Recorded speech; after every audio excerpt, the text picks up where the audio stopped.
ବିଜୁ ବାବୁଙ୍କର ତିରୋଧାନ ଦିବସ ଉଦେ नेता आर कर्मी कले शपथ पाठ। बड़े बाइक शोभायात्रा ने शक्ति प्रदर्शन कले विधायक श्री पुजारी।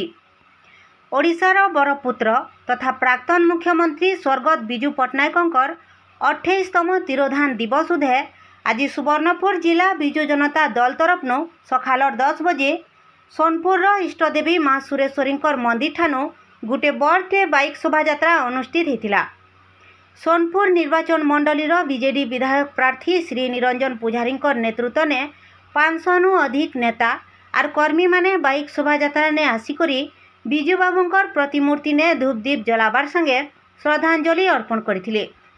परे परे बड़े बाइक शोभायात्रा ने श्री पुजारी मझीपड़ा कचेरी छक आंबेडकर छक आर ब्लॉक छक देकरी शहर सारा बुलबार संगे बिजू जनता दल के बहुटे भोट थी विजयी करबार संगे जिला तथा ओडिशार विकास करबा के साधारण जनता मानकु हाथ जोड़ी करी निवेदन करथिले।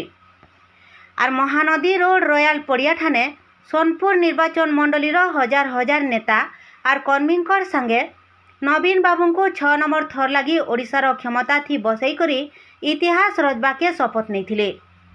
ब्यूरो रिपोर्ट पिगुल टीवी।